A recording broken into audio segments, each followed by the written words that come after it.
ग्राम संसद का गठन, ग्राम सभा का गठन या फिर ग्राम संसद किसे कहते हैं, ग्राम सभा से क्या समझते हो, इस प्रकार क्वेश्चन आने से इसको लिख देना है।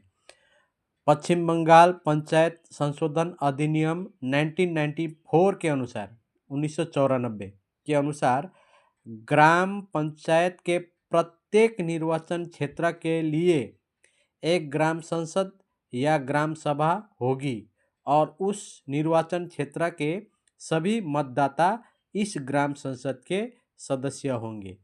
तो अगर ये आएगा क्वेश्चन में कि ग्राम सभा का या ग्राम संसद का गठन किसे कहते हैं, तो इस प्रकार लिख देना है कि ग्राम संसद या ग्राम सभा का गठन उस क्षेत्र के सभी मतदाताओं को लेकर होता है। सभी मतदाता ग्राम संसद या ग्राम सभा के सदस्य होते हैं।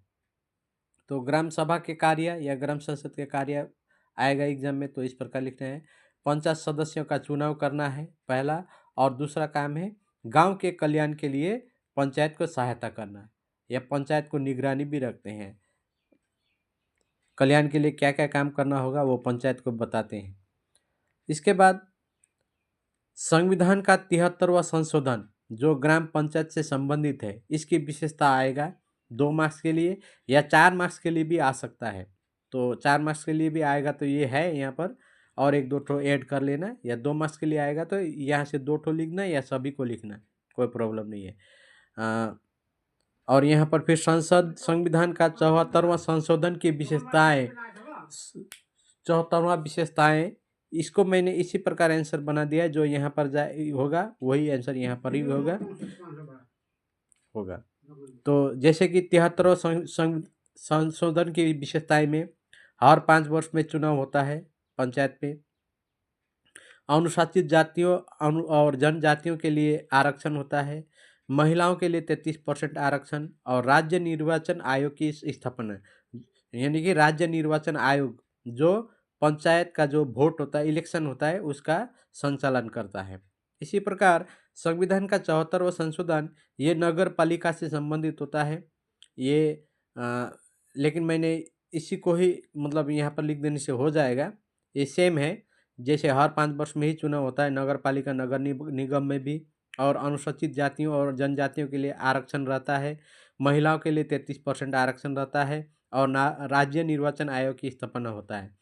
तो इसमें अंतर क्या है कि संविधान का 73वां ये जो गांव को लेकर है, ग्रामीण पंचायत व्यवस्था को लेकर है, तो इसमें यह है कि एक पहला ये 4 तो होगा ही, और इसमें जो होगा वो है पंचायत का 3 स्तरीय व्यवस्था, मतलब 3 स्तर में व्यवस्था है।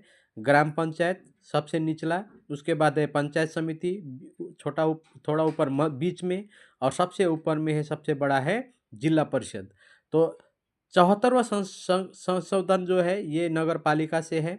तो ये भी नगर पालिका को 3 प्रकार के सिस्टम में बांटते हैं नगर पालिका को। एक नगर पालिका है जो छोटे शहर के लिए होते हैं, और बड़े शहर के लिए होता है नगर निगम। बड़े शहर के लिए नगर निगम होता है, और फिर ऐसे शहर जो ऐसे गांव जो नगर बनने की ओर बढ़ रहा है, मतलब छोटे छोटे नगर, जिसको नगर पंचायत कहते हैं। तो यहाँ पर भी 3 स्तरीय ग्राम पंचायत, पंचायत समिति, जिला परिषद, और यहाँ पर 3 स्तर नहीं बोलेंगे, अलग अलग 3 भिन्न वर्ग बोलेंगे, विभिन्न प्रकार के हैं। सबसे बड़ा है नगर निगम, उससे छोटा है नगर पालिका, और सबसे छोटा है नगर पंचायत। इसको नहीं लिखने से भी चलेगा, यहाँ भी नहीं लिखने, ये 4 लेकिन दोनों में आएगा, इसको थोड़ा ध्यान देना, ठीक है। और दूसरी बात, जो 73वां संशोधन जो ग्राम पंचायत है, ये ग्राम सभा का गठन यहाँ पर हुआ है, पंचायत 73वां संशोधन में हुआ है। ग्राम सभा का विशेषता ग्राम सभा, तो इस विशेषता में इसको लिख सकते हैं, ग्राम सभा का गठन 73वां संशोधन की विशेषता है। और 74 में हुआ है नगर सभा, तो 74 में अगर लिखना है तो नगर सभा लिख सकता है, बाकी सेम लिखने से हो जाएगा।